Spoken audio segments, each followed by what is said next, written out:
আসসালামু আলাইকুম। হিন্দু ভাই ও বোনেদেরকে আমার পক্ষ থেকে জানাই নমস্কার। অন্য অন্য ধর্মের জাতি ভাই ও বোনেদেরকে আমার পক্ষ থেকে জানাই আদাব।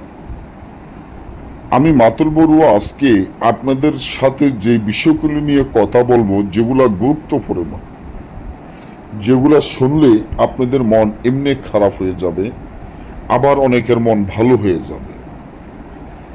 আমি অনেক সময় অনেক ভাই ও বোনেদের জন্য আমার চোখের পানি চলে আসে।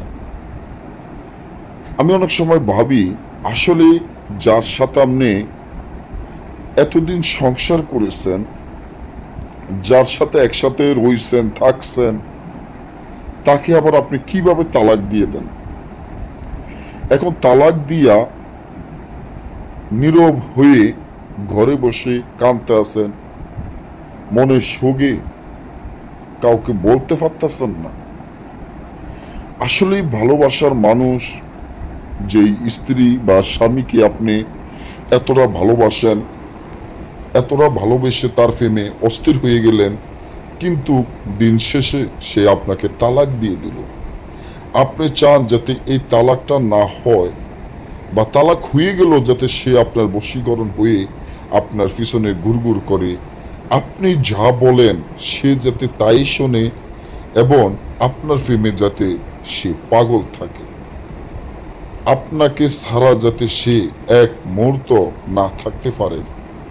তা নিয়ে অনেক সময় অনেকে অনেক রকমের টেনশন, চিন্তা ভাবনা করতে থাকেন। আমি ওসব ভাই ও বোনেদেরকে বলবো, আজকে আমি আপনাদের মাধ্যমে যেই নকশাটি দিয়ে যাচ্ছি বা দিব, সেটার মাধ্যমে আপনি তাদের মধ্যে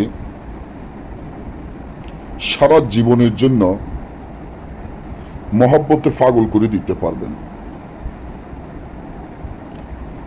যে স্বামী এতদিন আপনাকে পাত্তা দেয় নাই, আপনার কোনো কথা শোনে নাই, আপনার সাথে খারাপ আচরণ ব্যবহার করেছে, সে স্বামীকে আবার আপনি আনতে পারবেন, আপনার বশীকরণ হয়ে যাবে।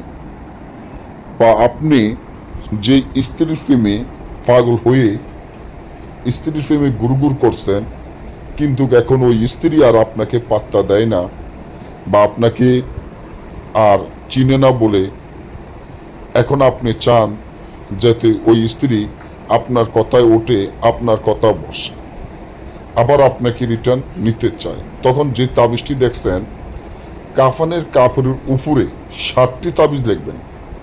কাফানের কাপড়ের উপরে 60টি তাবিজ লিখিয়া, তাবিজে উভয়ের নাম, উভয়ের মাতা পিতার নাম লিখিয়া আগুনে জ্বালাবেন, আর একটা রাত 12টা অনুঙ্গ অবস্থান কবরে গেড়ে দেবেন।